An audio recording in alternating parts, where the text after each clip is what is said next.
So these are the three problems that I think are going to be the most difficult because they are not ready to graph. So of these three, which one looks the most intimidating?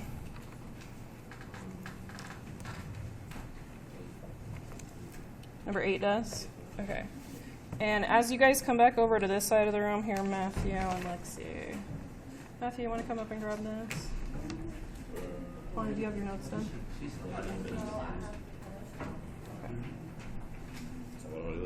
Okay. This is what we're working on right now. Okay. We said number 8 looks the most intimidating. Yes? Okay. Okay. So if you look at number 8,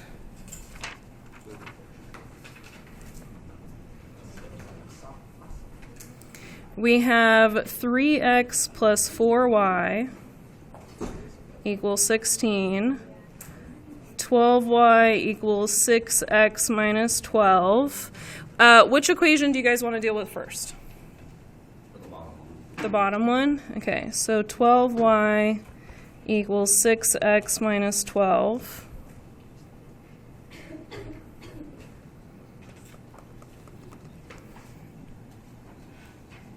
And the ones that are the easiest to graph are when they look like y equals mx plus b. That's what we're used to graphing. And so this is our goal. Our goal is to have the x term first, the number at the end, and to get the y alone. And so this was a good one to start with. I agree with you, Matthew, on this one. This was a good one to start with. So what could we do to get the y alone? Divide by 12, yeah. The y is very close to being alone, so it's really close to that form. So if we divide by 12 through the whole problem, we get the y is alone. And then if you have 6 over 12, that it doesn't divide evenly, it's not like a whole number, but it does make a pretty nice fraction. What's the fraction? It's 1/2, yeah, 6 over 12 is 1/2, because the top number divides by 6 to be 1, and the bottom number divides by 6 to be 2. Okay, so 1/2 x, and then 12 divided by 12 is 1. Okay, so we're going to graph that equation. That's the first one we can graph, and then let's go ahead and fix the other one also. So we've got 3x plus 4y equals 16. And then what should we do to fix this one?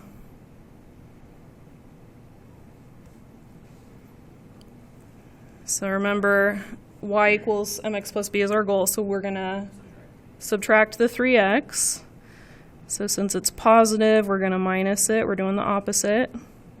So 4y is all alone. And then on the other side, we have a positive 16, we have a negative 3x, and what order should we write those in? What should we write first? Negative 3x comes first, and then we have a positive 16, so I'm going to write plus 16. Okay? And then what should I do? Divide by 4.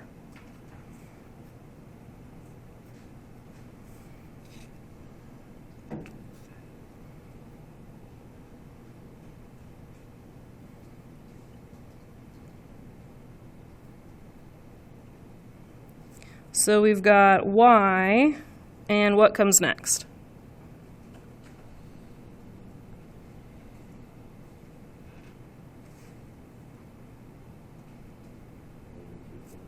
Negative 3/4, okay. With the x, and then plus 4. Okay, now that one's ready to graph. All right, go ahead and take a moment. So now we have the two equations we're graphing for number 8. So let's go ahead and graph both of those, and we'll see what the solution is, which remember is the point where they cross.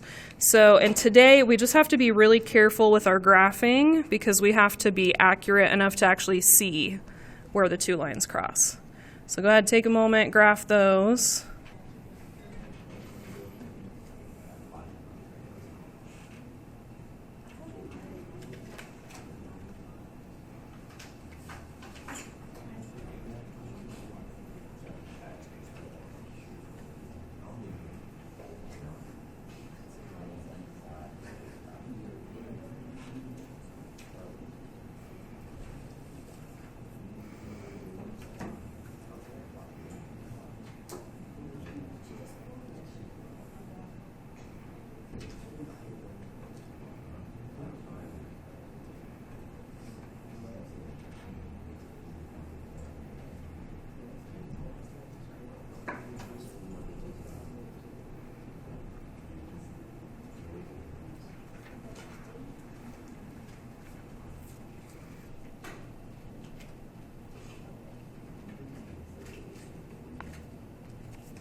So once you've graphed them, go ahead and check it, see if you got it.